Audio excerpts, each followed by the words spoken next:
कामकाज कर रहे हैं। इनफैक्ट मणिपुरम में तो सीईओ की बीमारी साथ ही गोल्ड फाइनेंस कंपनियों पर जो हमने रिपोर्ट पेश की थी मैक्वेरी की, उसकी वजह से शेयर पर ये असर देखने को मिल रहा है। लेकिन और डिटेल में समझ लेते हैं नुपुर से। Nupur, good afternoon. दोनों ही स्टॉक्स डाउन है, लेकिन स्पेशली मणिपुरम में क्या हो रहा है? बिल्कुल, गुड आफ्टरनून। मणिपुरम में एक्चुअली एक खबर आई थी कि उनके जो सीईओ है उनकी तबीयत थोड़ी ख़राब है और जिसकी वजह से वो लंबी छुट्टी पर जाने वाले हैं। 90 टू 120 डेज़ की ये छुट्टी होने वाली है और इसको लेकर जो लीडरशिप है उस पर फिलहाल थोड़ी चिंता बाजार को नज़र आ रही है। उनकी तबीयत ख़राब है, इसलिए वो ओवरसीज़ ट्रैवल कर रहे हैं अपने मेडिकल ट्रीटमेंट के लिए।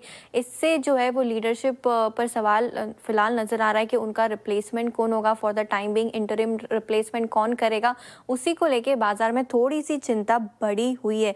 ओवरसीज गए हैं ऑलरेडी, 25 तारीख को वो निकल चुके हैं जहां पे उनका मेडिकल ट्रीटमेंट होगा।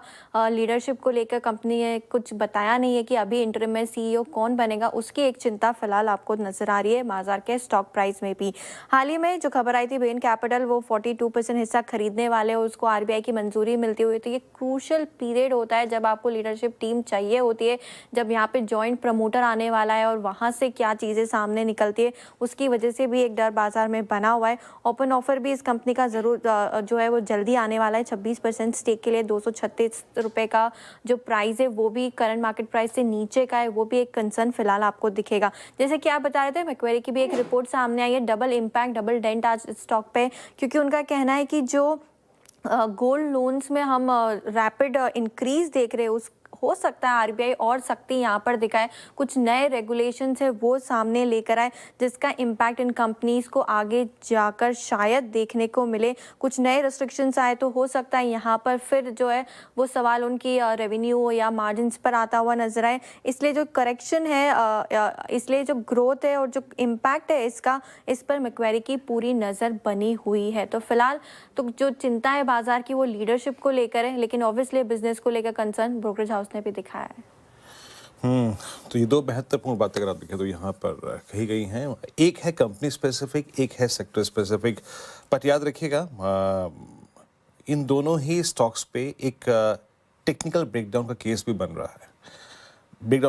रहा है। और आशीष है, जो अभी बात यहाँ पे कही गई इस पूरी चर्चा में, एक तो ये है कि it's a kind of, I think, personal loan है ना। ये एक पर्सनल लोन की टेंडेंसी तब्दील हो रही है ना। आप सोना रखिए, तुरंत आपको एक लोन मिल जाएगा। आरबीआई का यहाँ पे सचेत होना लाजमी है। एक तो हुआ क्या है, क्योंकि गोल्ड प्राइसेस इतने बढ़ गए हैं, जो अमूमन 80,000 की ट्रेजेक्टरी में होते थे, नाउ इट्स 1.6 ऑलमोस्ट। तो आपका व्यू क्या है? क्या क्या बेस्ट फेज हम मणिपुरम मुथूट के लिए देख चुके हैं इन एचएफसीज के लिए, ये क्या कहते हैं गोल्ड फाइनेंस कंपनियों के लिए? टेक्निकली दोनों अब 50 डे के नीचे हैं, कैसे ट्रीट करना चाहिए इसको?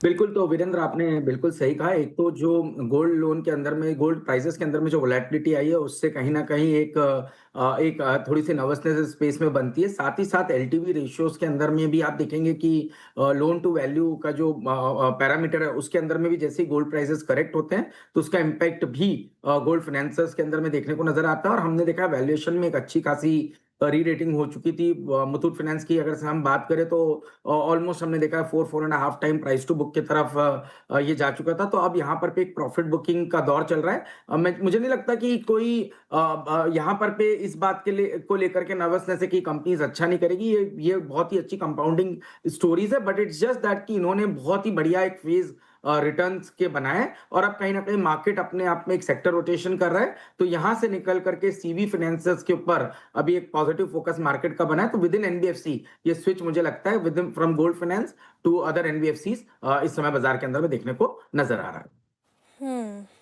ठीक है, ये तो फंडामेंटली